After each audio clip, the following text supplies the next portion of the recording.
Napoleon Bonaparte was one of the most successful and incredible generals of the French Revolutionary armies. His life is both exciting and tragic. He rose from the harsh mountains of Corsica and reached the throne of France. Napoleon's life unfolds as an epic voyage of power, intelligence, and the tireless quest for glory, tainted by an inevitable, devastating fall from grace in the broad tapestry of history.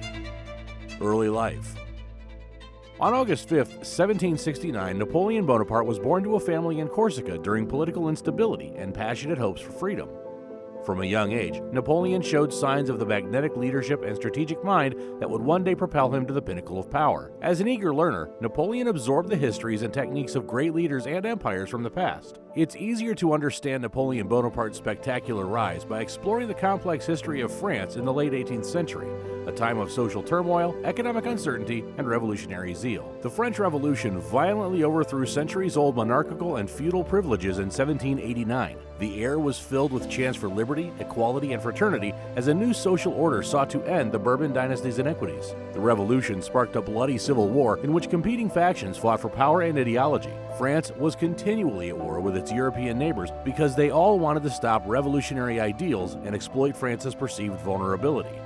Napoleon was brave as a young guy who graduated from France's military academies. He traveled around his country, which needed a strong leader, determination, and stability. Napoleon became a military strategist and talented leader who could transform a disorganized nation during this difficult period. Napoleon Bonaparte's intelligence shone brightly at the military academy in Braine-l'Château and the prestigious École Militaire in Paris. His unique leadership qualities distinguished him from his peers. Napoleon's extraordinary abilities in artillery tactics and his reputation for being perceptive and determined were merely two indicators that he would become a brilliant strategist. When Napoleon first stepped onto the battlefield, he brought youthful confidence and a clever grasp of military strategies. He emerged victorious in his initial battles through clever tactics and unwavering resolve. At just 24 years old, he was promoted remarkably to brigadier general due to his exceptional performance during the war siege of Toulon in 1793.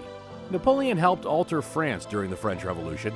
During the Revolutionary Wars, he demonstrated strong leadership skills and made prompt decisions that contributed to his rise to fame. He navigated the complex world of politics with expertise, teaming up with people who acknowledged his military skills as an important advantage in establishing the new French Republic. Napoleon's rise to power in politics was just as swift as his conquests on the battlefield. He not only showed off his military skills by winning many battles, but he also became well known among the tired French people who had been through a lot of fighting during the Revolution. Napoleon's role in the 18 Brumaire coup marked the end of the French Revolution and the beginning of a new era where he played a vital role in shaping the future of a nation seeking stability and prosperity.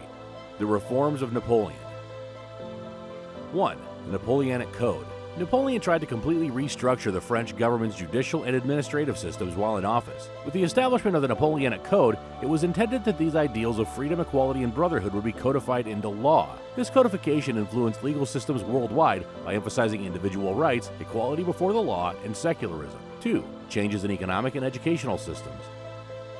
Napoleon wanted France to succeed in all areas, including the economy and the academic world. He made changes to improve how much work gets done, encourage fairness based on ability, and inspire students to achieve their best academically. He created the franc, which helped establish a stable and growing financial system for the country. 3. Culture and arts. The arts and entertainment industries experienced significant growth and success during Napoleon's rule. He supported the arts and helped create a global culture that valued being unique. Napoleon wanted France to become a global hub for culture and scientific research. He did this by providing money for large construction projects, commissioning art, and supporting scientific studies. The First Italian War. Napoleon showed his skill at battle during the conflicts of 1796 and 1797 in the Italian campaign. Strategic foresight with daring tactics, he led the French army to spectacular victories over the Austrians, demonstrating his ability to defeat adversaries and reshape geopolitical terrain. Expedition to Egypt. Napoleon started the Egyptian expedition in 1798 to make the region less reliant on the British. Napoleon's attempt to increase his power through military aggression, scientific research, and cultural pursuits was unsuccessful, but it demonstrated his intentions. The Battle of the Three Emperors. The Battle of Austerlitz, commonly known as the Battle of the Three Emperors, was the most famous Napoleonic battle. At the height of his power and influence in Europe, Napoleon organized a victory that destroyed the Austro-Russian forces. This victory cemented his place in history as one of the greatest military strategists. The devastating downfall. Napoleon's military expeditions grew in scope alongside his ego, eventually reaching all the way to Russia. Napoleon's prior victories gave him the confidence to invade Russia in 1812. He sent an unprecedentedly large army. Instead of fighting the French head-on, the Russians used a clever tactic. They stepped back and retreated whenever Napoleon's army tried to attack them. So Napoleon's soldiers ventured further into Russia without preparation for a long journey. Soldiers from both sides had a tough time in the Battle of Borodino in September. Many soldiers got hurt, but the battle had no clear winner. Napoleon's army advanced toward Moscow with great determination, but to their surprise, they found that most of the city's inhabitants had vanished. The Russians, while retreating, decided to light fires all over the city to make it difficult for the enemy soldiers to find supplies. Napoleon awaited a surrender for a whole month, but it never came. The cold winter in Russia made things even more difficult for the French army. Napoleon had no choice but to command his army to leave Moscow. People started to doubt that Napoleon was unbeatable. This journey was the start of his decline.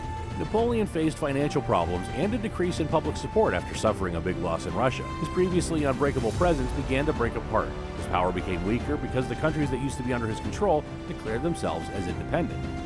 Coalition forces. When Napoleon's power faded, those who opposed him got together. Coalition forces, Austrian, Russian, Prussian, and Swedish troops vowed to end Napoleon's rule with even more determination. Napoleon faced a challenging situation when his allies united against him, resulting in him being defeated by enemies who were determined to dismantle his empire. Napoleon abdicated and was exiled to Elba in 1814 due to rising tensions. Exile to a small island is a tremendous fall from power for a monarch who once dominated Europe. Napoleon was confident and immediately plotted his comeback to power. After less than a year, Napoleon fled Elba and sailed back to France with almost 1,000 supporters on February 26, 1815. On March 20th, excited crowds welcomed him back to Paris. Napoleon began his 100 Days' War after Louis XVIII, 1755 to 1824, fled. Napoleon's return to France triggered war preparations from a coalition of allies, including British, Prussians, Austrians, and Russians, who all thought him an enemy. Napoleon amassed a fresh army to attack first, crushing the allies separately before they could combine against him. In June of 1815, he led an invasion of Belgium against British and Prussian armies. At Ligny on June 16th, Napoleon's army prevailed over the Prussians. On June 18th, with help from the Prussians, the British decisively defeated the French at the Battle of Waterloo. Once again, Napoleon abdicated on June 22, 1815. The British exiled Napoleon to the uninhabited island of St. Helena in the South Atlantic Ocean in October of 1815. Napoleon spent the rest of his life in the Atlantic's remote regions, a mere shadow of the once mighty leader he once was. Isolated from the empire he had led, he wrote his autobiography, providing readers with insight into the mentality of a man who had experienced both the heights of power and the depths of defeat. On May 5, 1821, at the age of 51, he passed away there, reportedly from stomach cancer. Later, his body was brought back to France and buried in a crypt at Les Invalides in Paris in 1840 with other prominent French military figures. His death ended an era in which a single individual reshaped the world through military intelligence, revolutionary reforms, and relentless ambition. Napoleon Bonaparte's epic rise and tragic fall symbolize humankind's unlimited potential and terrifying realities.